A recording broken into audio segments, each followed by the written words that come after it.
Le propos d'aujourd'hui, c'est ces os à ronger qui nous font tourner en rond.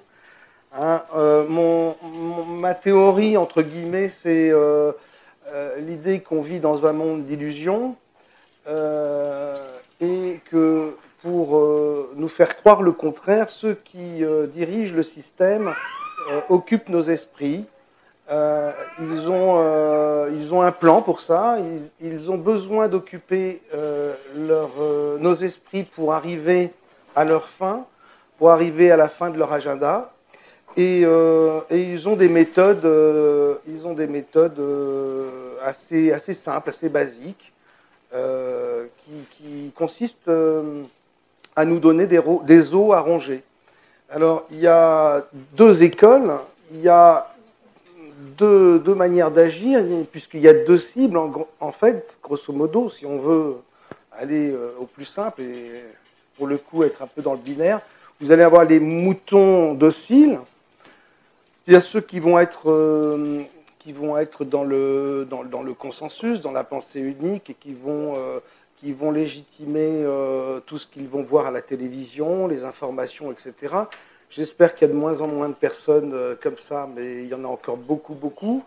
Mais ici, je ne pense pas qu'il y en ait tant que ça. Et puis, vous avez aussi les moutons récalcitrants, dont là, on pourrait dire qu'on en fait un peu partie. Mais ce n'est pas beaucoup mieux parce que ils ont trouvé la parade pour occuper nos esprits, justement en nous donnant ces os à ronger. C'est une manière pour eux de nous guider malgré tout vers un but final, vers la fin de leur agenda.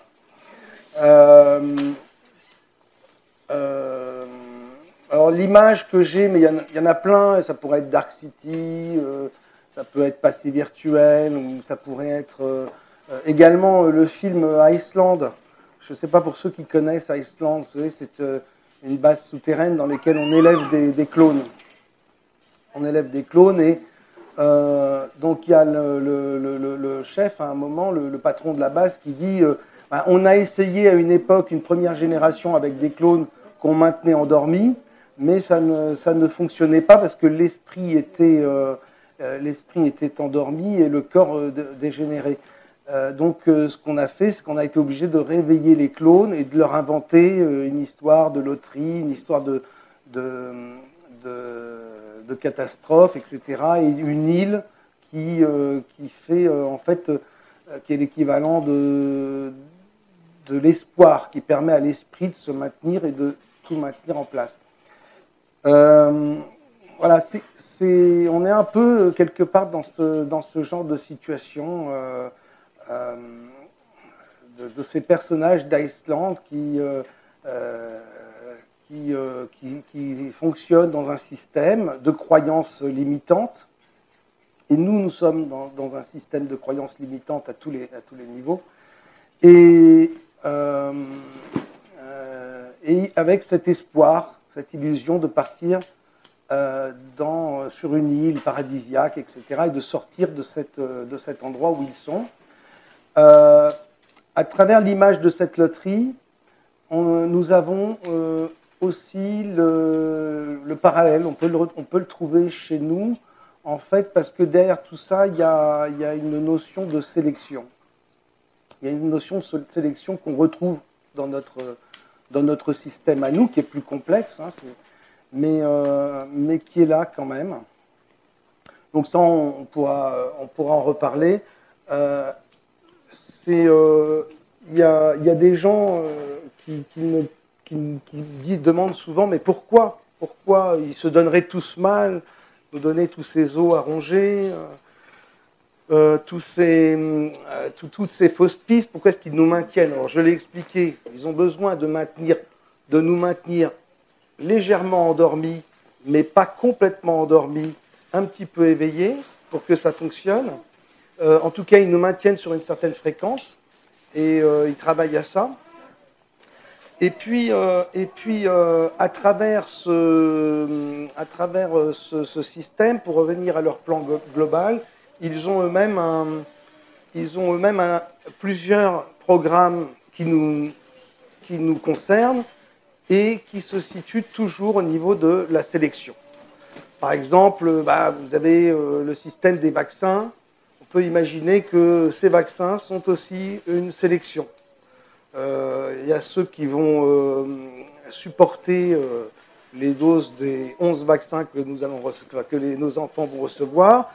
Et ceux-là, peut-être, pourront être sélectionnés pour certaines choses. On peut imaginer également cette sélection avec l'empoisonnement de la nourriture, l'empoisonnement de l'air, les chemtrails et compagnie. Bref, le fait aussi qu'on arrive dans cette fin de cycle avec un grand nombre d'habitants sur la planète peut aussi avoir une raison pour eux, à savoir que plus vous avez un cheptel qui est important et plus vous avez de chances dans ce troupeau de collecter et de sélectionner des anomalies.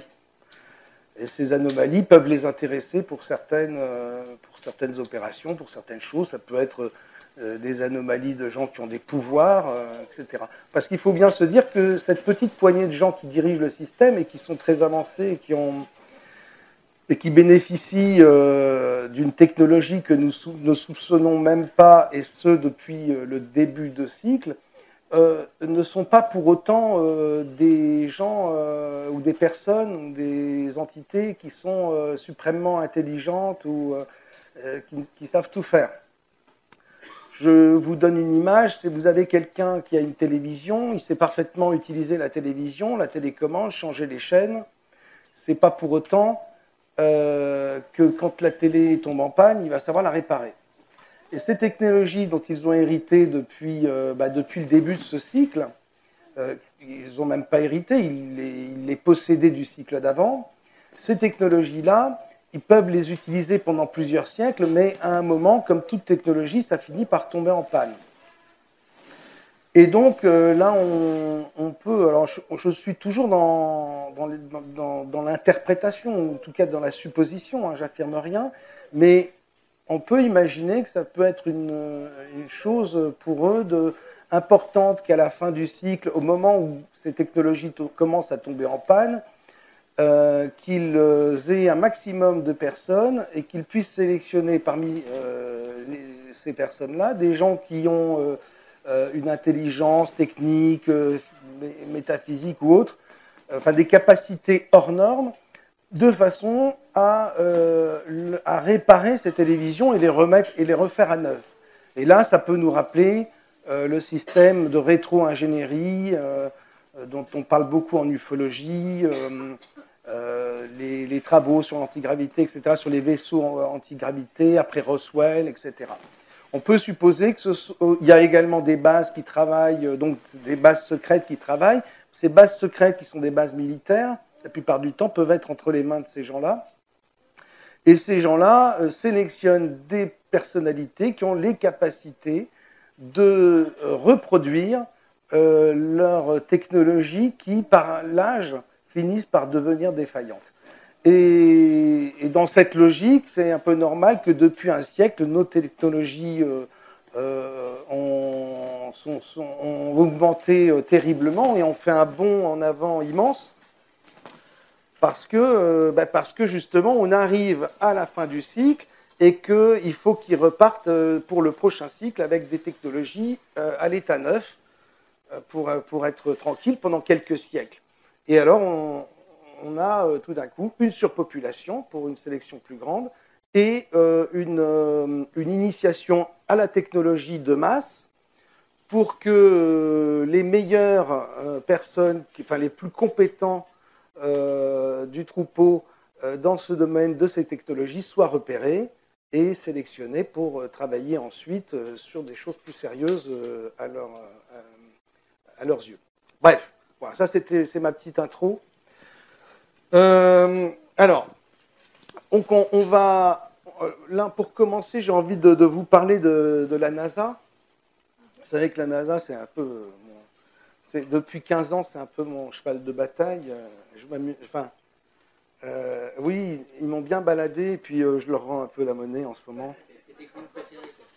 Comment? Ce sont tes clowns préférés. Oui, si tu veux. Si tu veux, oui, oui. Enfin, je ne vais pas dire ça comme... Je ne vais pas dire que c'est des clowns, mais en tout cas, c'est un truc de fou, quoi, ça c'est sûr. Mais ouais, on est à cheval entre... Oui, alors, le truc qui est important pour eux de nous maintenir dans cet éveil, c'est de nous faire oublier que nous sommes dans un monde d'illusions. Donc, ils vont rajouter, eux, une illusion qui va être une illusion parallèle, qui va être agrémentée par du mensonge. C'est-à-dire que là, on va être dans un monde à effet miroir, on va être dans un monde avec un mot très satanique, très à la mode, satanique, un monde d'inversion, et donc ils vont nous baigner dans une fausse illusion, qui reste une illusion, pour nous empêcher de voir que nous vivons dans une illusion, et eux, ils vont agrémenter cette illusion de mensonges. Alors, c'est vrai que la NASA, plus on creuse, plus on se rend compte que on est confronté à un énorme point d'interrogation sur leurs travaux. Et alors, pour le voir de façon plus plaisante et plus spectaculaire, je crois qu'il n'y a rien de mieux que de commencer par les premières images de la NASA, parce que là, ils en sont au tout début, et même si les systèmes de trucage sont très au point, c'est pas encore le top du top comme aujourd'hui. Depuis qu'on a posé les problèmes sur l'ISS, sur les vidéos de l'ISS, en direct de l'ISS, les couples, les machins, les anomalies sur les vidéos, ils nous abreuvent aujourd'hui de vidéos qui vont contredire tout ce que nous avons dit, c'est-à-dire qu'ils font cet effort, et ils nous mettent des vidéos avec des astronautes qui vont rester 20 minutes en apesanteur, faire les clowns, hein, c'est le cas de le dire. Et les gens disent, ah bah vous voyez, là, hein, cette vidéo, 20 minutes, non-stop, donc il n'est pas dans un avion, il n'est pas dans un... Sauf que au cinéma, on obtient aujourd'hui la même chose, quoi. Après, c'est juste que il y a 15 ans, 20 ans, ils se moquaient un peu de nous, et puis ils se mettaient à notre niveau, donc bon... C'est de toute façon des gens qui sont bluffés par cette histoire. On n'a pas besoin de mettre la barre trop haute, on va faire le strict minimum. Maintenant qu'ils sont un peu plus attentifs, un peu plus éveillés, nous, il faut qu'on augmente aussi le cran de l'illusion. Alors, mon idée, c'était de commencer un peu avec une vidéo de Gemini 4.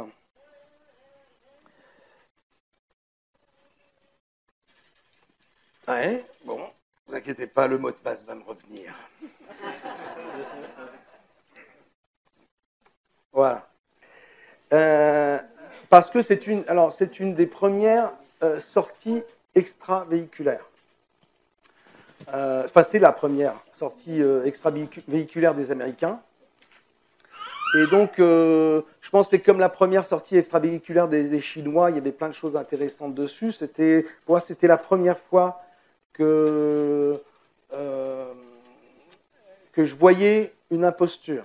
Vraiment, au niveau de l'espace, c'était probant. Il y avait des éléments sur la vidéo de la sortie des Chinois, et je me disais, ces Chinois, ils sont culottés quand même de faire tout comme ça en piscine. Ils ont truqué le truc. On avait fait un dossier dans Top Secret. Alors, il y avait des reflets qui ne correspondaient pas au vaisseau, la Terre ne tournait pas correctement, les nuages, n'en parlons pas. Et là, je m'étais dit quand même, de mentir comme ça, ces Chinois, ils sont complètement mégalos, ils veulent se mettre au niveau des Américains. Mais en fait, avec le recul, je me rends compte que bon, tout ça est un cirque, hein, tout ça est un jeu, et ils sont entrés dans le club des prestidigitateurs au niveau de leur agence spatiale, comme l'ESA.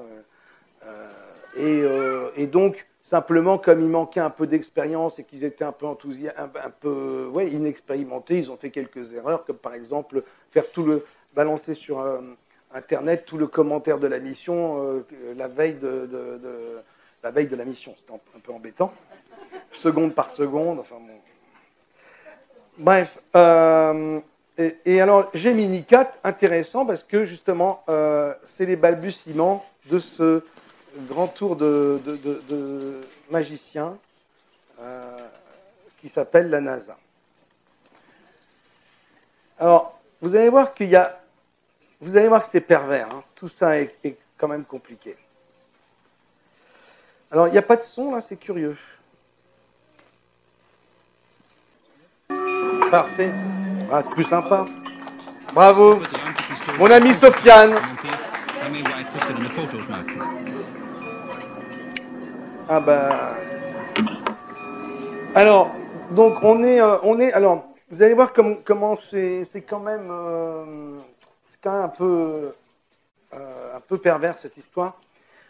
Là, vous avez la première sortie américaine. Ça se passe avec Gemini 4. Et donc l'astronaute fait sa sortie. Et vous allez voir, il a plein de rubans, de trucs qui pendouillent de partout. Et il faut observer un petit peu le comportement de ces appendices. Et puis après, un peu plus loin dans la vidéo, vous allez regarder son casque. Vous allez voir le casque.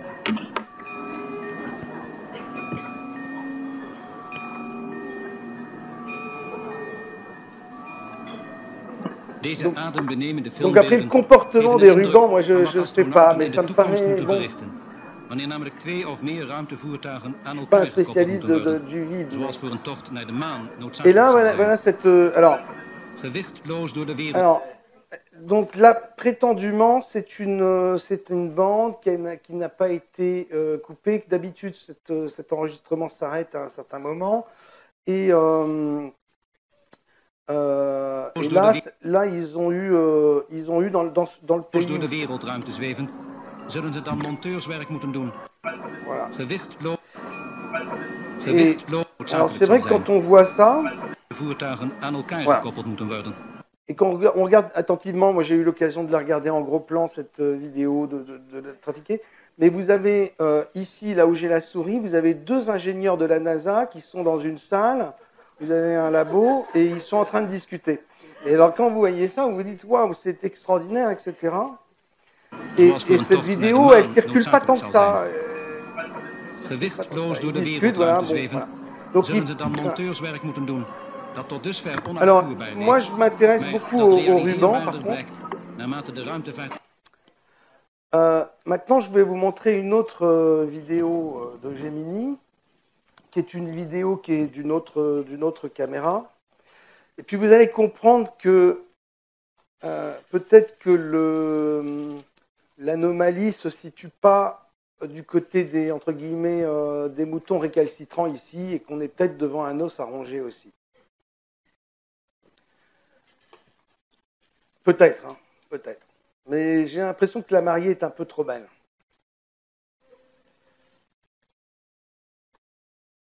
Hein, c'est-à-dire qu'à un moment aussi, on peut être très enthousiaste de voir une chose vraiment qui est tellement énorme. Après, il faut prendre le recul, il faut y réfléchir, il faut faire d'autres recherches, et puis voilà. Alors là, c'est une vidéo que j'ai trouvée qui parle des fakes de cette mission Apollo. Et voilà. Et donc, ça s'est fait avec un autre plan. Et la musique est très rigolote. Mais vous savez voir, il y a des choses vraiment bizarres. Bon, là, c'est Gemini 12.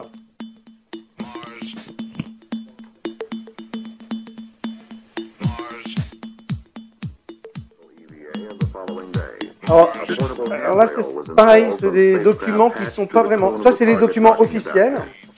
Et il y a des...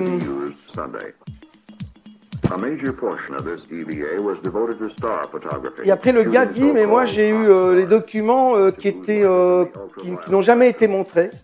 Donc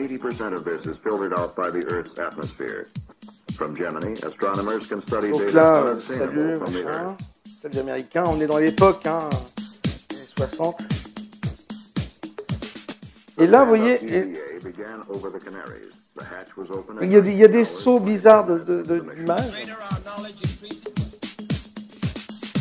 Les trucs qui se baladent, c'est quand même très curieux. Si vous regardez les rubans, là. Vous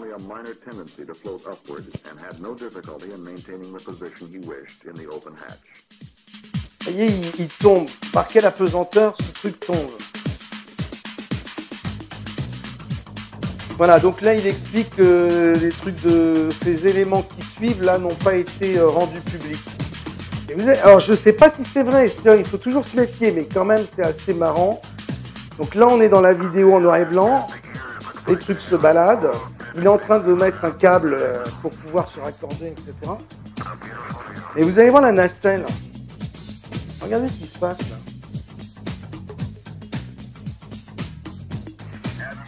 Il y a un effet de balance qui me paraît totalement...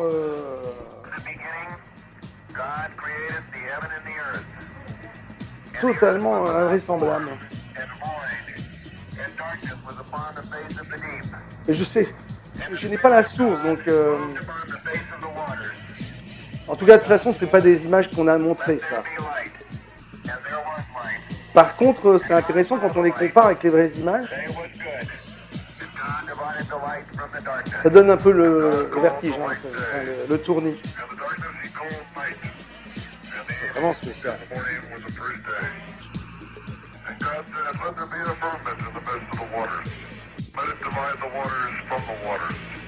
Il va avoir mal au cœur, le gars. Et bah, ça dure en plus.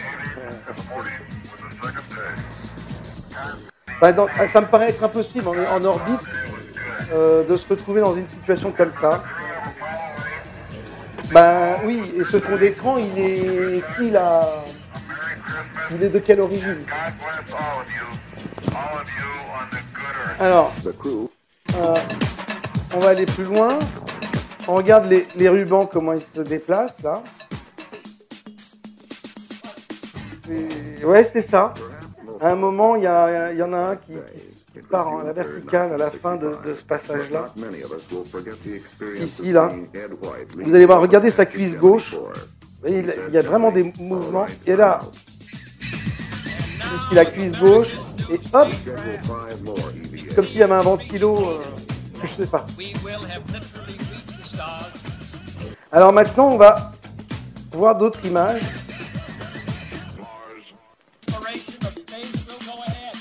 Donc là, c'est pareil, hein, vous voyez le truc du casque, sauf que, vous voyez comment c'est compliqué après de savoir où est le vrai du faux. C'est que si on voit l'entraînement des gars, vous avez la même position, etc.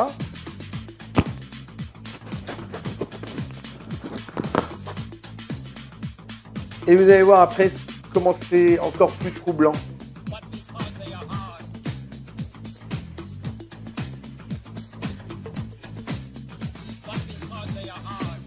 Voilà, c'est ça. Est-ce que tout ça n'est pas de l'entraînement fait avec les astronautes et eux-mêmes après ne savent plus ce qu'ils ont fait et ce qu'ils n'ont pas fait? Regardez bien ça. Regardez bien les gestes. L'écran, la caméra...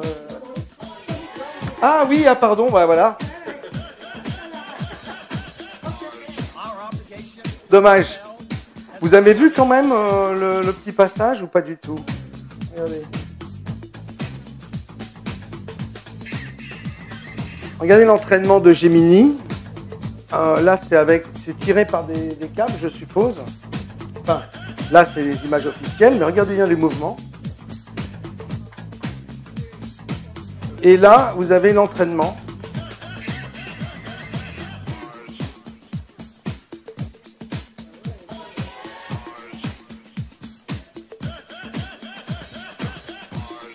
Donc après, est-ce qu'ils habillent les images là-dessus?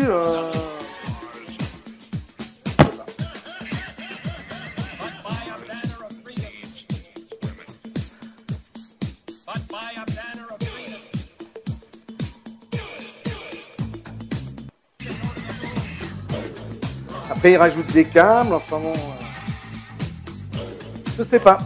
C'est là le souci, c'est qu'on ne peut plus savoir, du coup. On ne peut plus rien savoir. On peut juste savoir qu'on est vraiment dans un monde d'illusions et de mensonges. Et de manipulation, exactement. Voilà, on va...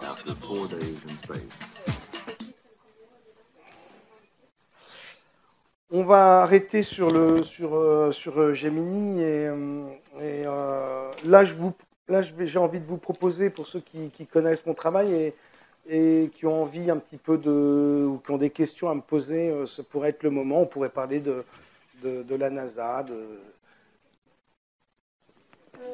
Facebook, l'autre fois, quand tu nous as parlé que tu avais rencontré notre précédente transit, Oui. notre bon comédien d'astronaute. Oui. Parce que moi j'ai dit qu'il était un mauvais comédien dans son Facebook à lui. Oui. Et je t'avais demandé. Oui. Oui, on va vous apporter un micro.